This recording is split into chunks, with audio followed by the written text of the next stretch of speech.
पहले हम पावर को कॉन्सेप्ट के तौर पे देख लेते हैं कि इंटरनेशनल रिलेशंस के अंदर पावर का कॉन्सेप्ट एक्चुअली जो है क्या है।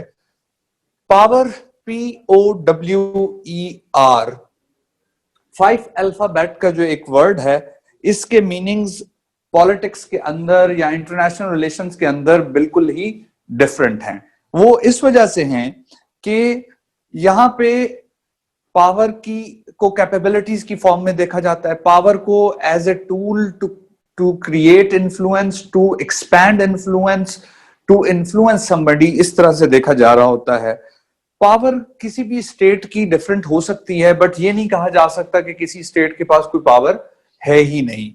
अब पावर को अगर हम इसकी मतलब एक डिवीजन करें, मेजर 4 टाइप्स में लेके जाएं कि हम इसको इंटरनेशनल रिलेशंस के पर्सपेक्टिव में कैसे समझ सकते हैं, तो सबसे पहले मैंने लिखा है पॉलिटिकल पावर, फिर मैंने लिखा है मिलिट्री पावर, फिर मैंने लिखा है इकोनॉमिक पावर, और एंड पे मैंने लिखा है आइडिएशनल पावर और नॉलेज पावर। इसमें यह है कि मिलिट्री पावर एक ट्रेडिशनल स्टाइल है पावर का, वेपन्स, असलहा, तोपें, टैंक, मिसाइल्स और frigates, destroyers, submarines, nuclear weapons, chemical weapons, biological weapons. Military power जो है ये हमेशा से एवरग्रीन कॉन्सेप्ट रहा है पावर को एक्सप्रेस करने का, पावर को प्रोजेक्ट करने का, अपना इन्फ्लुएंस क्रिएट करने का। स्टेट्स की ट्रेडिशनली ये प्रैक्टिस रही है कि उन्होंने मिलिट्री पावर के टूल्स, आप इससे अंदाजा लगा लें कि एक होता है नेवल एयरक्राफ्ट करियर। आपने कभी टेलीविजन में, कभी न्यूज में, कभी यूट्यूब पे देखा होगा कि एक इतना बड़ा शिप होता है नेवी का जिसके ऊपर रनवे बना होता है और फाइटर एयरक्राफ्ट वहां पे टेक ऑफ भी कर सकते हैं और लैंड भी कर सकते हैं, उसको कहते हैं एयरक्राफ्ट करियर। तो अमेरिका के पास ऑलमोस्ट 50 एयरक्राफ्ट करियर्स हैं और एक एयरक्राफ्ट करियर का मिनिमम क्रू जो है 3500 मेंबर्स पे है। तो इसलिए पूरी दुनिया में जो मिलिट्री डोमिनेशन एस्टैब्लिश्ड है अभी तक अमेरिका की, the credit goes to US navy.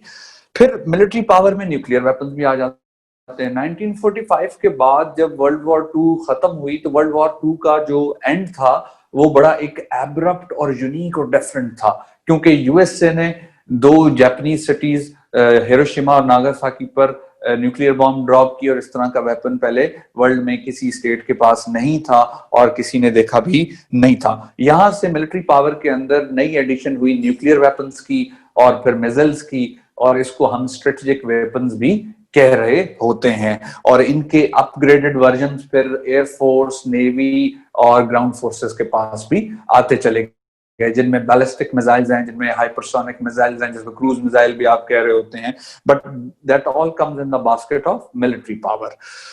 Military power के बाद हमारे पास आज कल जो इंटरनेशनल रिलेशंस चल रहा है, जो वर्ल्ड पॉलिटिक्स में ट्रेंड्स चल रहे हैं, उसमें मिलिट्री पावर से भी ज्यादा अहमियत अगर किसी चीज की है वो है इकोनॉमिक पावर।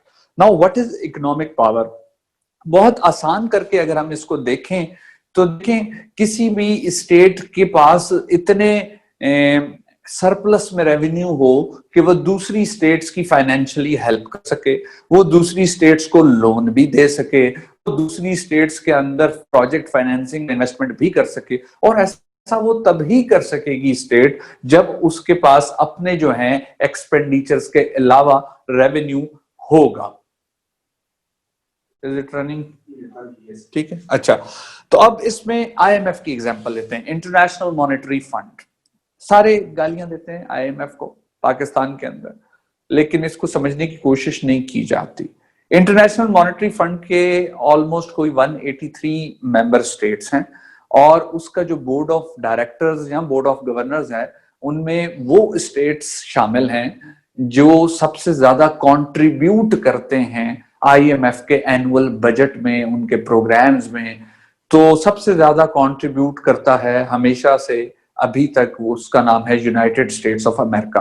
तो जब पैकेज के हवाले से या किसी स्टेट को कोई फाइनेंशियल पैकेज देना है आईएमएफ ने या नहीं देना, इसका फैसला होना है, तो आईएमएफ का जब बोर्ड बैठता है तो उधर अमेरिकन रिप्रेजेंटेटिव जब किसी भी डिसीजन की फेवर में या अगेंस्ट अपना हैंड रेज करता है तो उसके एक हैंड रेज करने में 40 वोट्स होते हैं। ये 40 वोट्स इसलिए नहीं होते कि उसने स्टेट्स को अपने साथ मिला लिया हुआ 40 स्टेट्स को, ये इसलिए होते हैं कि आईएमएफ के हर साल एनुअल बजट में, यूनाइटेड नेशंस ऑर्गेनाइजेशन के हर साल एनुअल बजट में, वर्ल्ड बैंक के बजट में लीडिंग कंट्रीब्यूटर जो होता है वो यूएसए होता है। तो बहुत सीधी सी बात है, जब वो सबसे ज्यादा इन्वेस्ट करते हैं तो वो सबसे ज्यादा मैनिपुलेट भी कर रहे होते हैं। अब आप इसे चाहे कैपिटलिज्म का नाम दे दें, इसे चाहे डेट ट्रैप का नाम दे दें, या इसको आप इकोनॉमिक ग्लोबलाइजेशन कह दें, but US is in powerful position. But यहां अब यूएस को 2011 से टिल टुडे एक चेकमेट मिल गया है। शतरंज जो खेलते हैं ना चेस, उन्हें पता है चेकमेट क्या होता है। चेकमेट मीन शह दे देना, मात देना है तो हरा दिया। तो उसमें कौन है? China second largest economy of the world के सामने आया 2011 में, और आज चाइना इकोनॉमिकली एक सिग्निफिकेंट वॉइस समझा जाता है। और पिछले कोविड से पहले भी अगर आप न्यूज कोई भी आपने सुनी हो तो आपको ये चीज बहुत ज्यादा सुनने में मिली होगी, trade war between US and China, trade conflicts between US and China, tariff barriers and non-tariff barriers between US and China। तो ये economic dependency, economic interdependence, economic का use as a driver of foreign policy, economics को as a power tool use करना, ये एक आज के दौर की वर्ल्ड पॉलिटिक्स का एक सिग्निफिकेंट फीचर है। और आज का जो इंटरनेशनल रिलेशंस है, आज का जो बैलेंस ऑफ पावर है, उसमें से आप इकोनॉमिक पावर को माइनस नहीं कर सकते। और आज की economic power backed by technology है, एडवांस्ड टेक्नोलॉजी है इन मल्टीपल डोमेन्स। इसके बाद बारी आ जाती है इसकी आइडिएशनल पावर की, और नॉलेज पावर भी इसको हम कहते हैं। मैं मुझसे अगर जाती तौर पे मैं आपको अपना ख्याल बताऊं तो मेरे हिसाब से ये सबसे ही इंपॉर्टेंट है। कैसे इंपॉर्टेंट है? देखें, पावर ऑफ एन आइडिया, एक आइडिया है, लेकिन अगर जिसने वो आइडिया फ्लोट किया है, जनरेट किया है, उस आइडिया से कुछ बना के वो मार्केट में ले आए, तो net beneficiary and evergreen beneficiary वही रहेंगे। इसकी मिसाल हम लेते हैं। देखिए, न्यूक्लियर वेपन्स वैसे तो मिलिट्री पावर की डोमेन में आते हैं, लेकिन सबसे पहला न्यूक्लियर वेपन किसने बनाया? यूएसए ने बनाया। किसी और के पास नहीं था, तो दैट मींस यूएसए ने वेपन सिस्टम्स में एक नया आइडिया जनरेट किया। तो सबसे पहले न्यूक्लियर वेपन एक आइडिएशनल पावर का सिंबल है, बाद में वो मिलिट्री पावर बनता है, राइट? इसी तरह से अभी इसको मैं और आसान करके चलने समझा देता हूं। आईआर से हट के एक बात बताता हूं। सेमेस्टर सिस्टम ऑफ एजुकेशन जो है, ये पूरी दुनिया में अब राइज हो चुका हुआ है। तो सेमेस्टर सिस्टम ऑफ एजुकेशन किन का दिया हुआ आइडिया है? ये यूनाइटेड स्टेट्स ऑफ अमेरिका का दिया हुआ आइडिया है। हम जिनकी कॉलोनी थे, यानी ब्रिटिशर्स की, उनका सिस्टम एनुअल ही हुआ करता था, ऑल्दो के अब वो भी सेमेस्टर सिस्टम पे स्विच हो चुके हैं। खैर, apart from this example, now let's come towards knowledge power. जब नॉलेज पावर की हम बात करते हैं तो नॉलेज पावर का मतलब ये होता है कि नॉलेज हब कौन से एरियाज होते हैं? Labs, research centres, universities, colleges. मतलब हायर एजुकेशन अगर बहुत अच्छी है, अच्छे इंस्टीट्यूशंस हैं, अच्छी यूनिवर्सिटी एजुकेशनल इंस्टीट्यूशन है या ट्रेनिंग इंस्टीट्यूशन है, तो वो आते हैं नॉलेज पावर में। अब इसको हम दो एग्जाम्पल से देखते हैं। पहले एक हम छोटे कंट्री की एग्जाम्पल लेते हैं और फिर हम एक और एग्जाम्पल देखेंगे सुपर पावर की। सिंगापुर छोटा सा एक कंट्री है, बट सिंगापुर की जो इकोनॉमी है वो दो चीजों पे बेस्ड है। एक है नॉलेज इकोनॉमी और एक है based on tourism. Knowledge economy इस तरह से है कि सिंगापुर का जो ब्यूरोक्रेट है, उनका जो सिविल सर्वेंट होता है, वो उस पर अच्छा खासा इन्वेस्ट हैं और बड़ा वो वेल ट्रेन्ड और वेल क्वालिफाइड होता है और फिर वो उसको यूटिलाइज करते हैं एज एन एसेट। जो लोग ट्रेनिंग प्रोग्राम्स अटेंड करने सिंगापुर जाते हैं उनको उनके सिविल सर्वेंट ट्रेन करते हैं और वो अपने ही सिविल सर्वेंट्स को एज ए ट्रेनर भी दुनिया में भेज रहे होते हैं। So this is how Singapore managed its knowledge base regarding training for the administrators as a knowledge power। अब यूनाइटेड स्टेट्स ऑफ अमेरिका की तरफ देखें तो जिन स्टेट्स में और जिन मुस्लिम स्टेट्स में सबसे ज्यादा रिजेंटमेंट, सबसे ज्यादा मुखालफत होती है अमेरिका की, उन्हीं स्टेट्स को सबसे ज्यादा फुल ब्राइट स्कॉलरशिप भी अमेरिकन दे रहे होते हैं। फुल ब्राइट स्कॉलरशिप दे के ये उस स्टेट के बेस्ट माइंड्स को अट्रैक्ट करते हैं और अपनी नॉलेज पावर बेस इस तरह से बढ़ाते हैं कि हम जितना मर्जी अमेरिका को बुरा भला कह लें, लेकिन हमारी एक ख्वाहिश जरूर है कि हम अमेरिका जाके पढ़ें, हम अमेरिका में स्कॉलरशिप हासिल करें और अमेरिका भी घूम लें और एक अच्छी यूनिवर्सिटी से डिग्री भी कर लें। तो इस तरह से होता ये है कि जब वहां पे रिसर्च की जाती है, थीसिस लिखे जाते हैं, तो वो क्रिएटिव आइडिया जो दुनिया के बेस्ट माइंड्स उन्होंने अट्रैक्ट किए हुए होते हैं अपनी यूनिवर्सिटीज में, वो आइडियाज उनके पॉलिसी मेकर्स को ऑटोमेटिकली इनडायरेक्टली मिल जाते हैं और इससे उनकी पॉलिसी मेकिंग पूरे वर्ल्ड के लिए जो वो बनाते हैं, मतलब ये नहीं कि उनकी पॉलिसी कभी मतलब फेलियर नहीं होता उनकी पॉलिसी में या उनकी पॉलिसी कभी पिट नहीं सकती, बट यूएस को आप एज ए स्टेट सिर्फ नहीं ले सकते। यूएसए सुपर पावर है। यूएसए की जो है डोमेस्टिक पॉलिटिक्स जो है दो पार्टीज के दरमियान, वो अफेक्ट करती है पूरे वर्ल्ड अफेयर्स को, पूरे वर्ल्ड ऑर्डर को। तो नॉलेज पावर और आइडिएशनल पावर यूएसए की एक बहुत बड़ी पावर बेस है। यूएसए के बारे में कहा जाता है कि अगर इसको किसी और स्टेट ने as a super power dominate करना है, तो मतलब इसको पीछे छोड़ देना और नंबर 1 सुपर पावर बन जाना है, तो उसके दो ही तरीके हो सकते हैं। या तो कोई और स्टेट यूएस से बड़ी नेवी ले आए, और अगर ये पॉसिबल नहीं हुआ तो फिर यूएस की तरह आइडिएशनल पावर और नॉलेज पावर जनरेट करे। चाइना से असल थ्रेट जो है वो इकोनॉमिक और इस आइडिएशनल पावर की कैटेगरी में है, क्योंकि चाइनीज ने साइबर वॉरफेयर में, चाइनीज ने आर्टिफिशियल इंटेलिजेंस में, चाइनीज ने ग्लोबलाइजेशन और ग्लोबल मार्केटिंग, ई कॉमर्स और इंटरनेट रिलेटेड चीजों में बहुत अपग्रेड कर लिया है खुद को, और वो तेजी से नेक टू नेक यूएस के साथ चल रहे हैं। आपको हुआवे का पता होगा कि चंद साल पहले हुआवे का भी एक कॉन्फ्लिक्ट आ गया था, और वो था because of US China trades का फल।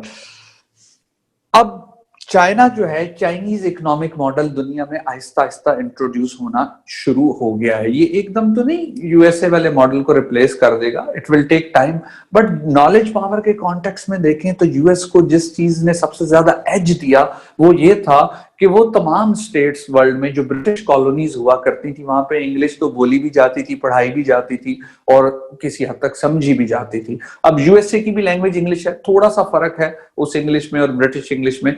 तो वो जो इंग्लिश लैंग्वेज बोलने वाले एरियाज और पॉपुलेशन की जो बेस है पूरी दुनिया में फैली हुई है, उसका सबसे बड़ा फायदा हुआ है यूएसए को अपनी नॉलेज पावर के थ्रू अपने इंटरेस्ट अचीव करने के लिए।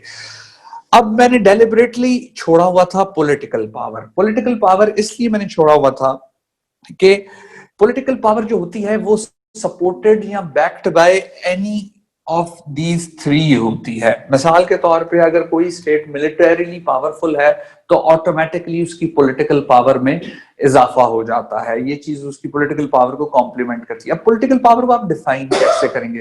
पॉलिटिकल पावर को आप ऐसे डिफाइन करेंगे कि डिप्लोमेसी पूरी दुनिया में की जा रही होती है, स्टेट्स कर रही होती हैं, और जो लॉबिंग होती है वो डिप्लोमेट्स ही कर रहे होते हैं। यूएनओ के लेवल पे किसी स्टेट का लोग कितना साथ दे रहे हैं, उनकी लॉबिंग कितनी इफेक्टिव है, उनके हक में कितनी स्टेटमेंट्स दूसरी स्टेट्स की तरफ से आ रही हैं यूएन या इस जैसे दूसरे इंटरनेशनल प्लेटफॉर्म्स पे, तो ये सब चीजें जो हैं पॉलिटिकल पावर में ही आ जाती हैं कि कितनी इफेक्टिव डिप्लोमेसी है, डिप्लोमेसी की क्वालिटी क्या है। बट पॉलिटिकल पावर, अगर अच्छी डिप्लोमेट्स हैं आपके पास, आप डिप्लोमेसी का हुनर जानते हैं, तो सिर्फ इससे काम नहीं चलेगा। क्यों?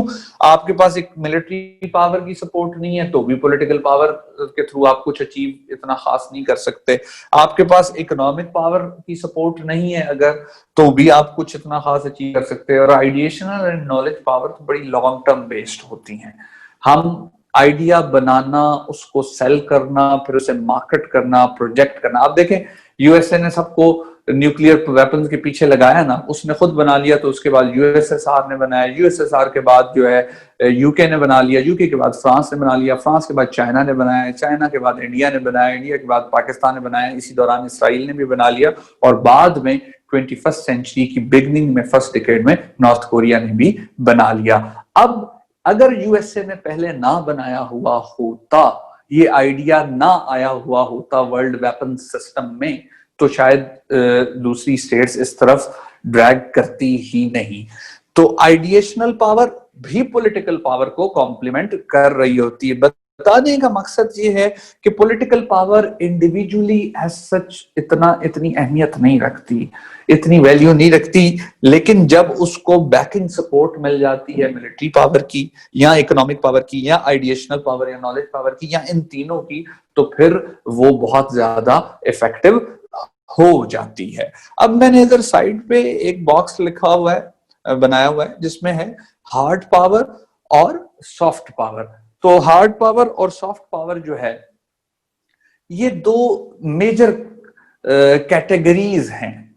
अब इन कैटेगरीज को आप कैसे देखेंगे कि कोई भी स्टेट जो है वो अपनी फॉरेन पॉलिसी, डिफेंस पॉलिसी और कॉमर्स पॉलिसी को मिला के जो नेशनल सिक्योरिटी स्ट्रेटजी बनाती है, NSS, उसमें वो किस वाली पावर का इस्तेमाल कर रही है।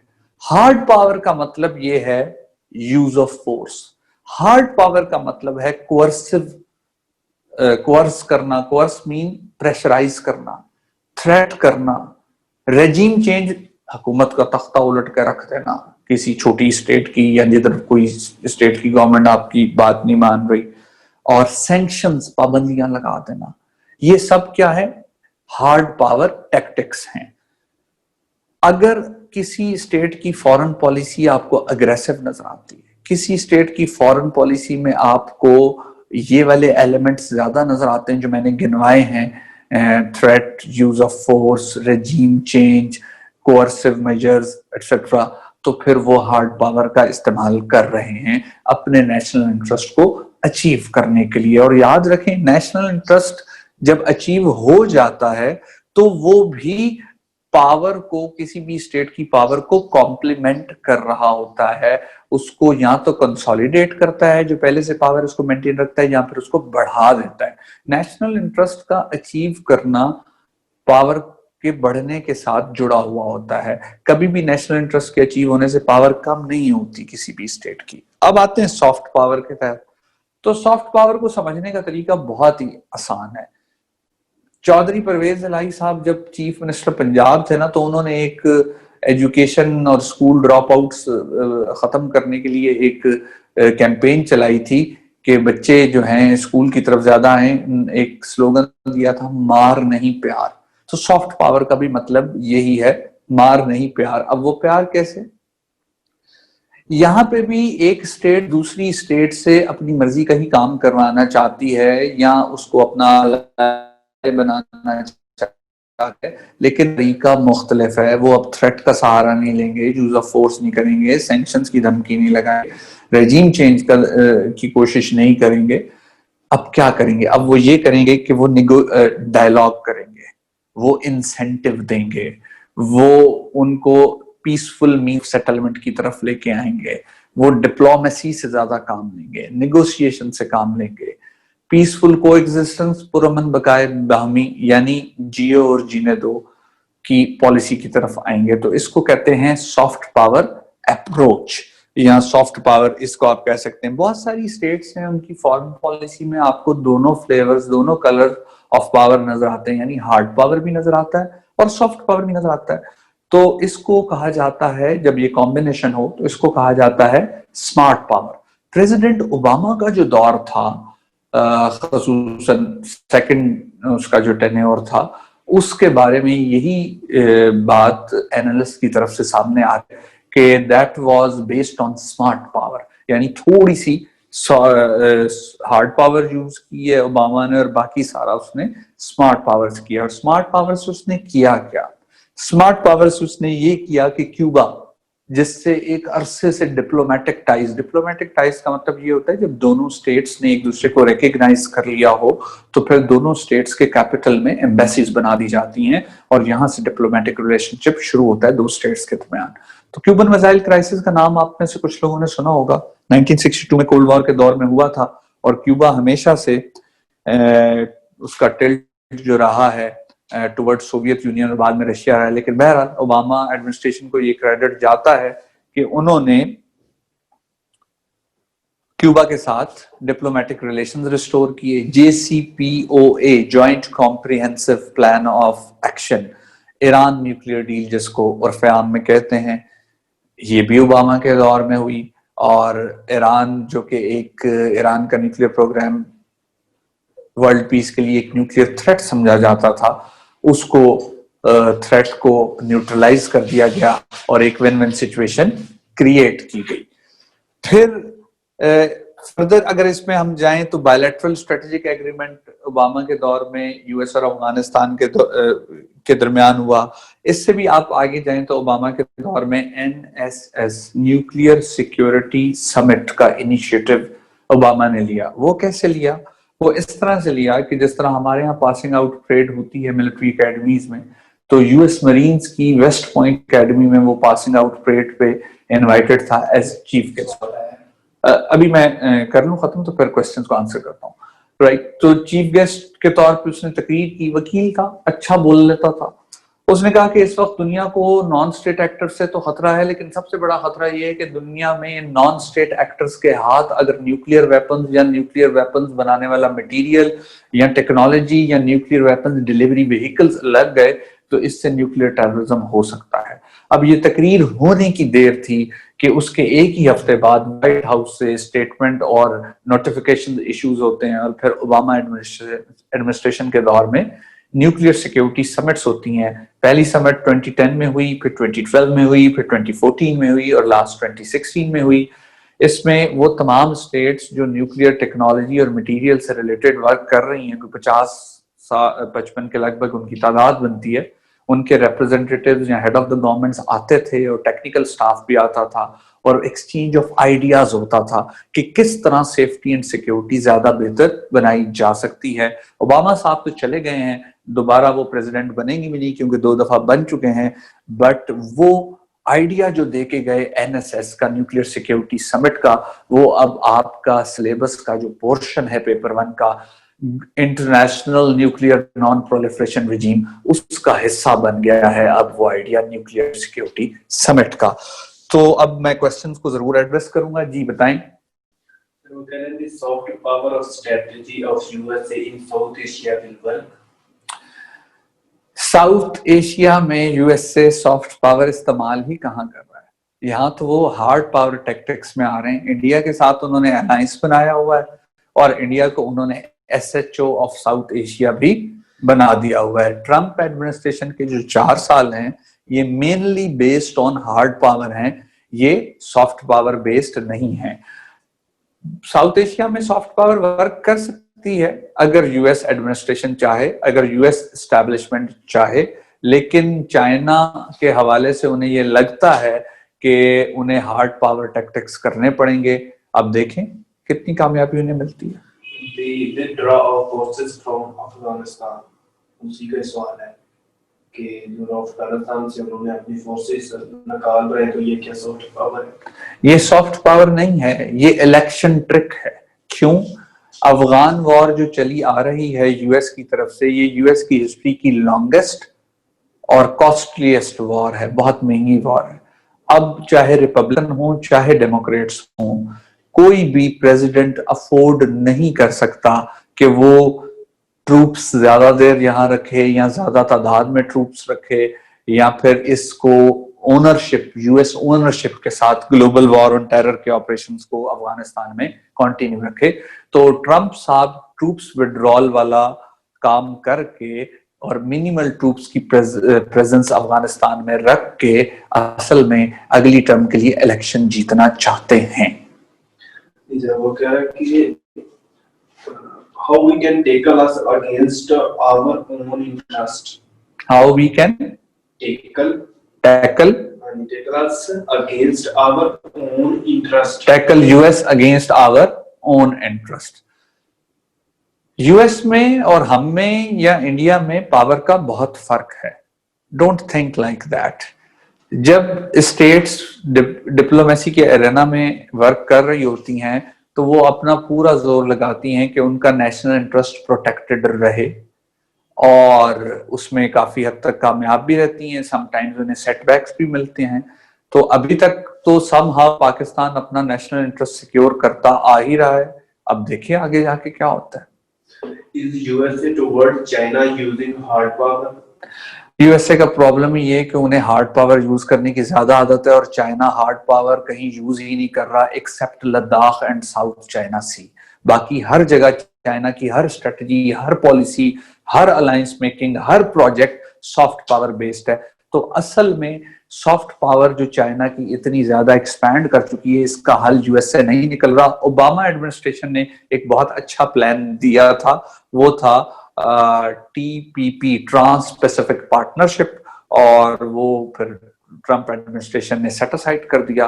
वो सॉफ्ट पावर का प्लान था, शायद उससे चाइना को सेटबैक मिलता। जी sir please tell me win win situation. Win win situation का मतलब ये होता है कि जब निगोशिएशन चल रही होती है दो फरीक या दो स्टेट्स या दो पार्टीज के दरमियान, तो विन विन सिचुएशन का ये मतलब होता है कि कोई भी हारे ना और कोई भी जीते ना, दोनों ही खुश हो जाएं। यानी कुछ ना कुछ रिलेटिवली गेन करें दोनों पार्टीज। अगर एक पार्टी गेन करेगी तो इसको हम विन विन सिचुएशन नहीं कह सकते, इसको हम जीरो सम गेम कहते हैं आईआर की लैंग्वेज में। One of my teacher taught me about tangible or intangible element of power, but have given totally different element. Kindly tell me which one is right. And tangible elements of power and non-tangible elements of power both are right. Tangible जिनको छुआ जा सकता है, tank है ना, आप tank element of power बनता है मिलिट्री पावर की वजह से, आप टैंक को टच कर सकते हैं। डिप्लोमेसी को कैसे टच करके दिखाएंगे? क्वालिटी ऑफ डिप्लोमेसी भी तो एलिमेंट्स ऑफ नेशनल पावर में ही आ रहा होता है। तो both are right and correct. जब हमारे कोर्स में मैं पढ़ाता हूँ एलिमेंट्स ऑफ नेशनल पावर, वो कोई 11 बन जाते हैं, 10 या 11, तो उसमें मैं डिटेल में एक्सप्लेन कर देता हूँ। US toward North Korea. Sorry, US toward North Korea. Well US towards north Korea अभी तक हार्ड पावर गेम चल रही है, सैंक्शन से काम चलाया जा रहा है। कभी कभी थोड़ी सी गुफ्तगू हो जाती है, डिप्लोमेसी हो जाती है। फिलहाल सारा काम सैंक्शन से चल रहा है और सैंक्शन मीन हार्ड पावर है, राइट? अच्छा, आप लोग ना पेपर से रिलेटेड क्वेश्चन पूछ लें। ये करंट अफेयर्स वाली आप लोग बातें पूछ रहे हैं, आईआर का पेपर कैसे, अगर उसके बारे में आपके जहन में कोई सवाल है तो वो पूछ लें। मुझे कोई प्रॉब्लम नहीं है इन क्वेश्चन को आंसर करने का, बट आप इधर डेमो क्लास इसलिए अटेंड करने आए हैं कि आप आईआर का पेपर अच्छा सॉल्व कर सकें। Sir, which foreign places suit Pakistan according to the current world scenario? A balanced foreign policy. चलें, thank you very much students. आप लोगों को एक दफा फिर बता दूं, अब मंडे से फ्राइडे तक हमारा ये रेगुलर क्लासेस का सिलसिला शुरू हो जाएगा आईआर के लिए, और ये बेहतर वक्त है 2021 में। अगर आपने अपीयर होना है तो इस वक्त आप डिटेल में आईआर पढ़ सकते हैं, क्योंकि अक्टूबर का मंथ निकल गया तो उसके बाद फिर आपके ऊपर बर्डन बहुत ज्यादा आ जाएगा। लोग तब भी पढ़ रहे होंगे, 3-3 घंटे की क्लास में पढ़ रहे होंगे, 10 दिन 15 दिन वाले सेशन में भी आईआर पढ़ेंगे और कुछ ना कुछ गेन भी करेंगे। But then the pressure game will begin, so it's a high time for you to join. और इसकी जो फी है वो 9000 है। हमारा जो कोऑर्डिनेटर हैं सज्जाद साहब, आप उनसे कांटेक्ट कर सकते हैं। आपके पास टाइम है, सोच लें। आपको अगर सेशन अच्छा लग रहा है तो आप इसको ज्वाइन कर सकते हैं। मंडे को डेमो क्लास नहीं होगी, जिनकी फीस सबमिट हो चुकी है और जो करवा देंगे हम फिर उनके साथ जूम पे क्लास करेंगे। यहाँ पे मैं सजाद का नंबर लिख रहा हूँ ताकि आप लोगों को उन्हें कांटेक्ट करने में और डिटेल्स लेने में कोई प्रॉब्लम ना हो। हमारे पास वीकली टेस्ट भी इंक्लूडेड है, हफ्ते में एक दिन हुआ करेगा वीकली टेस्ट। सजाद साहब अपना नंबर बोलें। 0312123445 030012123445। ठीक है जी, अपना ख्याल रखें। कल आप लोगों की ख्वाहिश पे मैंने एंड्रयू हेवुड की ग्लोबल पॉलिटिक्स बुक का भी मेंशन कर दिया था। रेस्ट इंशाल्लाह everything will be in the class. Thank you very much for bearing us